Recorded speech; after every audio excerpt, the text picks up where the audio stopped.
वापस तो लेना ही पड़ेगा जी, बिल्कुल। नहीं वापस लेगा तो हम लोग का ऐसे आंदोलन चलते रहेगा। हम लोग जान दे देंगे लेकिन अपनी आरक्षण को बचा के रखेंगे, क्योंकि आरक्षण हमारा भीख नहीं, हमारा अधिकार। कितना ताकत हो गया तुम्हारा और तुम आरक्षण की बात करते हो। गरीब नियोजन परियोजना नहीं है, ये जाति व्यवस्था के अनुसार इसका दिया गया है। और ये जो पढ़ के 10 दिन के बने हैं जज न, उस संविधान बनाने वाले भारत निर्माता डॉक्टर भीमराव अम्बेडकर से ज़्यादा पढ़े लिखे नहीं है। अब भारत देश में किस अगर अम्बेडकर के बराबर किसी के पास डिग्री होगा ना तो हमसे भेंट करा दीजिए। अब बात करते हैं गरीब नियोजन परियोजना समझ करके आरक्षण को। जुडिशरी में सबसे जरूरी है SC ST OBC का आरक्षण, भागीदारी बिल्कुल जरूरी है।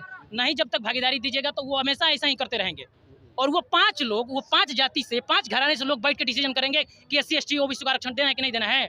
बताइए ना, टिप्पणी मात्र है। ये टिप्पणी ही भविष्य में जाके चुभता है कांटा की तरह, ठीक है। इसी तरह टिप्पणी होते जाती है, ठीक है। टिप्पणी CGI chief justice of India टिप्पणी देंगे आप इतने बड़े पोस्ट पर बैठ के। आप छोटा मोटा चपरासी हैं। बताइए ना हमको कि होमगार्ड के मेन स्ट्रीम मीडिया में चले जाइए ना, हमको 1% दिखा दीजिए SC ST OBC का मालिक है जो मेन स्ट्रीम मीडिया का।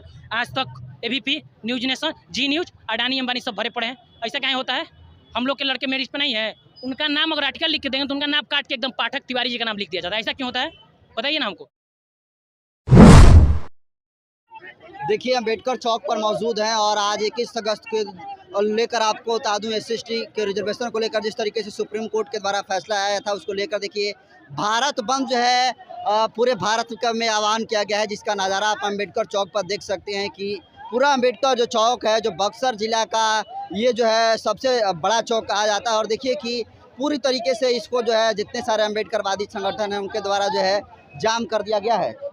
आप देख सकते हैं कि तमाम जो है पुलिस प्रशासन इनकी भीड़ को हटाने की कोशिश कर रही है, लेकिन इनका कहना है कि जब तक जो SC ST रिजर्वेशन को लेकर सुप्रीम कोर्ट के द्वारा फैसला दिया गया है वो जब से वापस नहीं लिया जाएगा तब से जो है इसी तरीके से तमाम अम्बेडकरवादी और जो अनुसूचित जाति जनजाति के जितने सारे संगठन हैं उनके द्वारा जो है प्रोटेस्ट किया जाएगा। और इसको लेकर देखिए आज भारत बंद का ऐलान के क्रम में तमाम लोग जो है आज देखिए किस तरीके से बिहार के बक्सर जिला के अम्बेडकर चौक पर आप देख सकते हैं कि तमाम जो है अम्बेडकरवादी संगठनों के लोग जो है भारत बंद जो है किए हुए हैं। जी, हम लोग को आरक्षण को खत्म किया जा रहा है, वर्गीकरण किया जा रहा है। माननीय सुप्रीम कोर्ट ने हमारे आरक्षण को वर्गीकरण किया है, अच्छे से हमारा संविधान लागू ही नहीं किया कि खत्म कर दिया। इसीलिए हम लोग अपने हक के लिए, क्योंकि देखिए हम लोग अभी आरक्षण के लायक हैं। आज़ादी का 78 साल हो गया, अभी हम लोग आज़ाद नहीं है।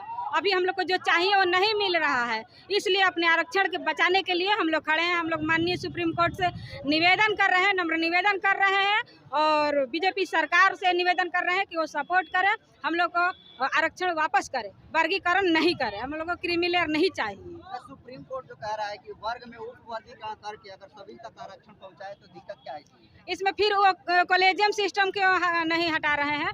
कॉलेजियम सिस्टम पहले हटाइए। क्यों जज का बेटा जज ही बन रहा है? अगर हमारा एक आदमी IAS बन गया तो आपका नज़र हो गया कि IAS हो गया तो उसका बेटा IAS नहीं बनेगा, आरक्षण से बाहर रहेगा। तो आपका बेटा जज बन रहा है, फिर आपका नाती बन रहा है, पोता बन रहा है, आप पे क्यों नहीं ये लागू हो रहा है? कॉलेजियम सिस्टम के से वजह से ही आज हमारा ये संविधान खतरे में है। हमारे SC ST OBC लोगों को पढ़ने नहीं दिया जा रहा है, वहाँ तक नहीं पहुँचा। अगर कंपटीशन होता जज के लिए सुप्रीम कोर्ट का तो हमारे लोग वहाँ बैठते और आज हमारे साथ ये अन्याय नहीं होता है। अगर हमारे आदमी वहाँ पे रहता तो अपने कॉलेजियम सिस्टम को पहले खत्म करे।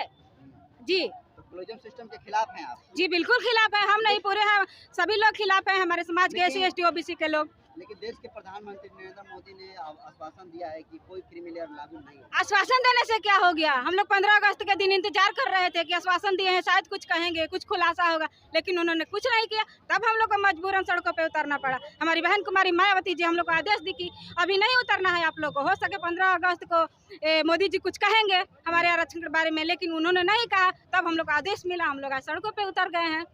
जी क्या बिल्कुल। लगता है सड़कों पर आप लोग उतरी हुए हैं तो सुप्रीम कोर्ट का जो फैसला वापस लेगा? वापस तो लेना ही पड़ेगा जी, बिल्कुल। नहीं वापस लेगा तो हम लोग का ऐसे आंदोलन चलते रहेगा। हम लोग जान दे देंगे लेकिन अपनी आरक्षण को बचा के रखेंगे, क्योंकि आरक्षण हमारा भीख नहीं, हमारा अधिकार है। आज़ादी का 78 साल हो गया, अभी हमारे लोग कहाँ आज़ाद हैं? गांव में देखिए हर जगह हमारे लड़कियों के साथ रेप किया जा रहा है, हमारे समाज के लोगों को उठा लिया जा रहा है। हम लोग कहाँ आज़ाद हैं? हम मानते हैं आरक्षण हमें नहीं देना चाहिए, लेकिन ये क्यों आरक्षण मिला? जाति की वजह से। आज 78 साल हो गया, आज भी गांव में चलिए छुआछूत है। अभी हमारे समाज के लोगों को दबा के रखा गया है। हमें क्यों नहीं आरक्षण चाहिए? और नहीं तो हमारा आरक्षण ले ले, लेकिन हमारे जाति का नाम ले ले, अपना जाति का नाम हमें दे। लेकिन मैडम अनुसूचित जाति जनजाति बहुत सारे लोग हैं जो कि आरक्षण के बदौलत संपन्न हो गए हैं, तो उन्हें आरक्षण नहीं छोड़ देना चाहिए। कैसे छोड़ दिया? कहाँ संपन्न है जी? अगर 100 लोगों में 5 लोग संपन्न हो गए तो वो संपन्न कहा जाएगा? बताइए। अगर 5 लोग संपन्न हुए तो बाकी लोग तो 95 लोग ऐसे हैं, तो 95 लोगों के वजह 5 लोगों की वजह से हमारे 95 लोगों का हक मराएगा। और उनके लोगों में तो देखिए सभी लोग हैं, उनके पास जगह है, जमीन है, कितने अमीर लोग हैं। वो लोग आज़ादी के समय का जितना जमीन हुआ सब उन्हीं लोग के पास है। हमारे पास क्या है? कुछ नहीं, एक रहने के लिए घर भी नहीं है। हाँ, तो सड़कों पर ऐसे कब तक आप लोग हम लोग जब तक सुप्रीम कोर्ट वापस नहीं ले लेती है फैसला और मोदी सरकार इसको वापस नहीं लेती, हमारी मांग को पूरी नहीं करती है, तब तक हम लोग सड़कों पे उतरेंगे। सरकार का इसमें क्या गलत? इसमें तो सुप्रीम कोर्ट ने अपना फैसला दिया है, लेकिन सुप्रीम कोर्ट न्यूट्रल होता है। वही चीज है ना, इनडायरेक्टली है। हाँ, इनडायरेक्टली है। मान लेते हैं सुप्रीम कोर्ट हो सकता है बिक गया होगा जी। बीजेपी सरकार के आगे सब आजकल झुका हुआ है। इस तरीके से गुंडागर्दी हो रहा है। लोकतंत्र कहाँ है? वही जज है, वही कलेक्टर है, वही मंत्री है, वही प्रधानमंत्री है, तो किसका होगा? क्या नाम हुआ मैडम? जी, मेरा सुषमा कुमारी नाम है।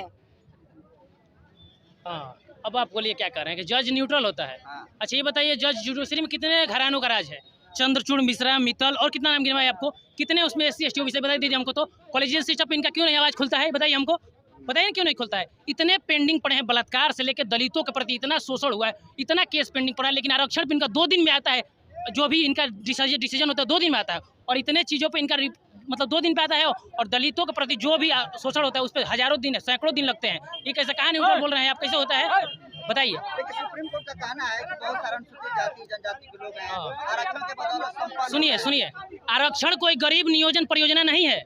जाति पे जो 75 साल 78 साल से जो हुआ है ना प्रताड़ना, उसके खिलाफ है। दलित लड़की थी ना मुजफ्फरपुर में, उसका ब्रेस्ट काट दिया गया, उस पर सुप्रीम कोर्ट क्यों नहीं बोला? और कोलकाता जैसे हम नहीं उस पर कहने चाहिए कि उसका न्याय नहीं होना चाहिए, लेकिन उस श्रवण वर्ग की लड़कियां हैं, MBBS है, तो उसको आप बहुत उछाल रहे हैं। लेकिन ये हजारों आप केस गिनिएगा ना तो रोज 20 दलित लड़कियों का रेप होता है। किनके द्वारा? वहीं श्रवण वर्ग वाला घर से उठा के ले जाते हैं, कहते हैं रेप करेंगे। इतना ताकत हो गया तुम्हारा। और तुम्हारा आरक्षण की बात करते, गरीब नियोजन परियोजना नहीं आई है, जाति व्यवस्था के अनुसार इसका दिया गया है। और ये जो पढ़ के 10 दिन के बने हैं जज ना, उस संविधान बनाने वाले भारत निर्माता डॉक्टर भीमराव अम्बेडकर से ज़्यादा पढ़े लिखे नहीं है। अब भारत देश में अगर अम्बेडकर के बराबर किसी के पास डिग्री होगा ना तो हमसे भेंट करा दीजिए। अब बात करते हैं गरीब नियोजन परियोजना समझ कर रखें आरक्षण को आप, कि जब मन तब आइएगा, आप कुछ भी बोल दीजिएगा। तो आपकी नाराजगी कोलेजियम सिस्टम से? कोलेजियम सिस्टम बिल्कुल है। हमारे बच्चे में मेरिट लिस्ट में आने का समय नहीं है, ये बताइए है कि नहीं है? 50 लाख रुपया देके आप घूस देके नीट का स्कैम करवाते हैं। कौन करवाता है? वो SC ST OBC का लड़का है उसमें, बताइए ना हमको। जुडिशरी में सबसे जरूरी है SC ST OBC का आरक्षण, भागीदारी बिल्कुल जरूरी है। नहीं जब तक भागीदारी दीजिएगा तो वो हमेशा ऐसा ही करते रहेंगे। और वो 5 लोग, वो 5 जाति से 5 घराने से लोग बैठ के डिसीजन करेंगे कि SC ST OBC को आरक्षण देना है कि नहीं देना है, बताइए ना। तो सुप्रीम कोर्ट ने कहा है कि हमारा ये फैसला नहीं है, एक टिप्पणी मात्र है। टिप्पणी मात्र है। ये टिप्पणी भविष्य में जाके चुभता है कांटा की तरह, ठीक है? इसी तरह टिप्पणी होते जाती है, ठीक है? टिप्पणी CGI chief justice of India टिप्पणी देंगे आप? इतने बड़े पोस्ट पे बैठ के आप छोटा मोटा चपरासी हैं, बताइए ना हमको, कि होमगार्ड के सिपाही हैं कि टिप्पणी देंगे आरक्षण के? आज जो है पूरे भारत भर में, पूरे शहरों में नजारा देखने को पूरे भारत भर में भारत बंद हुआ है। SC ST लगता है झुकेगा सुप्रीम कोर्ट? बिल्कुल झुकेगा। आपको नहीं लगता है कि आंदोलन से झुका है सरकार हो, सुप्रीम कोर्ट नहीं झुकेगा? आपको क्या लगता है? सरकार, जुडिशरी या कोई भी न्यायपालिका हो, वो सब बनाने वाली ये पब्लिक ही है, ठीक है? आपको क्या लगता है कि न्यूट्रल है सब? मेन स्ट्रीम मीडिया में चले जाइए ना, हमको 1% दिखा दीजिए SC ST OBC का मालिक है जो मेन स्ट्रीम मीडिया का। आज तक ABP, न्यूज नेशन, जी न्यूज, अडानी अंबानी सब भरे पड़े हैं। ऐसा कहीं होता है? हम लोग के लड़के मेरिट पे नहीं है, उनका नाम अगर आर्टिकल लिख के देंगे तो उनका नाम काट के एकदम पाठक तिवारी जी का नाम लिख दिया जाता है। ऐसा क्यों होता है? बताइए ना हमको। आप नहीं देखे हैं? आप तो खुद मीडिया से आपका अनुभव तो होगा बहुत ज़्यादा इसके बारे में। तो आपकी नाराजगी मेन स्ट्रीम मीडिया से भी है? सबसे है। जहाँ पर SC ST OBC का हकदारी, भागीदारी को खत्म करने की कोशिश किया जाता है, कहाँ पे है? जब जॉब निकाला जाता है 10% EWS आरक्षण देने पर आपको संविधान के अनुच्छेद का उल्लंघन नहीं हो रहा है, और अभी ये SC ST पर आप वर्गीकरण करके संविधान का आरक्षण अभी उल्लंघन नहीं हो रहा है आपके लिए, बताइए ना हमको। चलिए, क्या नाम है आपका? जी, मैं इंडस्ट्रियल फेडरेशन का छात्र नेता मीडिया इंचार्ज राहुल ठाकुर।